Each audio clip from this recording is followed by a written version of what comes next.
দর্শক স্বাগত 3 মিনিটের খবরে। জুলাই ঘোষণাপত্রের উপর রাজনৈতিক দলের অংশগ্রহণে সর্বদলীয় বৈঠক চলছে। রাজধানীর ফরেন সার্ভিস একাডেমিতে বৈঠকটি শুরু হয় বিকাল 4টার দিকে। এতে বিএনপির নেতৃত্ব দিচ্ছেন দলের স্থায়ী কমিটির সদস্য সালাউদ্দিন আহমেদ। তবে এলডিপি এই বৈঠকে যোগ দেবে না বলে জানিয়েছে। মাঝখানে একদিন ছাত্র এসে বলল যে তারা একটা ঘোষণা দেবে, প্রোক্লেমেশন করবে,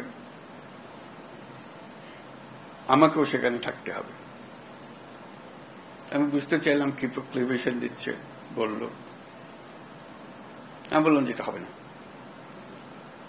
এটা হবে না, আমার যাওয়াটাও হবে না, তোমাদেরও করা ঠিক হবে না। ওই দিনের পুরো অনুভূতিটাই ছিল একতার অনুভূতি। কেউ বলে নাই যে তুমি অমুক, তুমি অমুক। এই যে তোমরা যদি করতে চাও সবাইকে নিয়ে করতে হবে। সংবিধানের মূলনীতি সাম্য, মানবিক মর্যাদা, সামাজিক ন্যায় বিচার, বহুত্ববাদ ও গণতন্ত্র। 4 বছর মেয়াদী দ্বিকক্ষ বিশিষ্ট সংসদ এমপি হওয়ার ন্যূনতম বয়স 21 বছর করার সুপারিশ করেছে সংবিধান সংস্কার কমিশন। এছাড়া নির্বাচন ব্যবস্থার স্বচ্ছতা আনতে 150টি সুপারিশ করেছে এ সম্পর্কিত কমিশন। ক্ষমতার অপব্যবহার কমিয়ে দুদক শক্তিশালী করতে 47টি সুপারিশ এবং পুলিশের শক্তি প্রয়োগের সীমা নির্ধারণ করার সুপারিশও এসেছে। বুধবার প্রধান উপদেষ্টার কাছে সুপারিশ সহ প্রতিবেদন দিয়েছে 4টি সংস্কার কমিশন। এ সময় প্রধান উপদেষ্টা ড মোহাম্মদ ইউনূস বলেন, কমিশনের প্রতিবেদনের ভিত্তিতেই নির্বাচন হবে। আইন উপদেষ্টা আসিফ নজরুল বলেন, পুরো সংস্কারে আগামী বছরের জুন পর্যন্ত সময় লাগবে। আর পরিবেশ উপদেষ্টা সৈয়দ রিজওয়ানা হাসান বলেছেন, সংস্কার প্রস্তাব নিয়ে আগামী মাসে রাজনৈতিক দলগুলোর সঙ্গে আলোচনা হবে। পাঠ্যবইতে আদিবাসী ইস্যুতে বুধবার রাজধানীর মতিঝিলে শিক্ষার্থীদের সমাবেশে হামলার নিন্দা জানিয়ে অন্তর্বর্তী সরকারের প্রেস উইং থেকে বিবৃতি পাঠানোর দিনেই শিক্ষার্থীদের পিটিয়েছে পুলিশ। পাঠ্যবই থেকে আদিবাসী শব্দ সম্বলিত গ্রাফিতি বদলে দেওয়ার প্রতিবাদ জানিয়ে বৃহস্পতিবার দুপুরে সংক্ষুব্ধ ছাত্র জনতার ব্যানারে বিক্ষোভ মিছিল বের হলে পুলিশ তাতে লাঠিচার্জ করে। বুধবারের ঘটনার প্রতিবাদে সচিবালয় ঘেরাও কর্মসূচি দিয়েছিল সংক্ষুব্ধ ছাত্র জনতা। ঢাকা বিশ্ববিদ্যালয় এলাকা থেকে সংগঠকরা বিক্ষোভ মিছিল নিয়ে সচিবালয়ের দিকে অগ্রসর হলে শিক্ষা ভবনের সামনে পুলিশ তাদের ব্যারিকেড দিয়ে আটকে দেয়।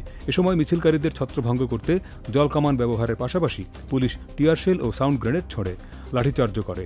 এর আগে প্রধান উপদেষ্টার প্রেস উইং থেকে পাঠানো বিবৃতিতে বলা হয়, জুলাইয়ের গণঅভ্যুত্থানের প্রকৃত চেতনায় অনুপ্রাণিত সরকার স্পষ্ট ভাষায় পুনর্ব্যক্ত করছে যে বাংলাদেশে গণহিংসা, জাতিগত বিদ্বেষ এবং সাম্প্রদায়িকতার কোনো স্থান নেই। 17 বছর পর কারাগার থেকে মুক্তি পেয়েছেন সাবেক স্বরাষ্ট্র প্রতিমন্ত্রী এবং বিএনপি নেতা লুৎফুজ্জামান বাবর। বৃহস্পতিবার বেলা 2টার দিকে তিনি কেরানীগঞ্জের ঢাকা কেন্দ্রীয় কারাগার থেকে মুক্তি পান। কারাগার থেকে বের হওয়ার সময় নেত্রকোনা থেকে আসা তার সমর্থকরা তাকে ফুলের মালা দিয়ে বরণ করেন। বাবর চট্টগ্রামে 10 ট্রাক অস্ত্র চোরাচালান মামলায় যাবজ্জীবন সাজা থেকে উচ্চ আদালতে খালাস পেয়ে জামিন পান। এর আগে তিনি বিশেষ ক্ষমতা আইনের মামলায় মৃত্যুদণ্ড এবং দুর্নীতির মামলায় 8 বছরের সাজা থেকে খালাস পেয়েছিলেন। এছাড়া 21শে আগস্ট গ্রেনেড হামলা মামলায়ও তিনি খালাস পান। দেশে হিউম্যান মেটানিউমো ভাইরাস বা সংক্ষেপে HMPV আক্রান্ত নারী সঞ্জিদা আক্তার মারা গেছেন। বুধবার রাতে রাজধানীর মহাখালী সংক্রামক হাসপাতালে চিকিৎসাধীন অবস্থায় তার মৃত্যু হয়।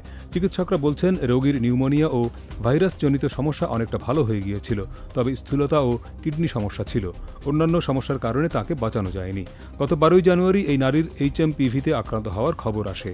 জানা যাচ্ছিল তার বিদেশ সফরের কোনো ইতিহাস ছিল না। এ ভাইরাস নিয়ে ভয়ের কিছু নেই বলা হলেও পার্শ্ববর্তী একাধিক দেশে ভাইরাসটি ছড়িয়ে পড়ায় এ নিয়ে সতর্কতা জারি করেছে স্বাস্থ্য অধিদপ্তর। এতক্ষণ সাথে থাকার জন্য ধন্যবাদ।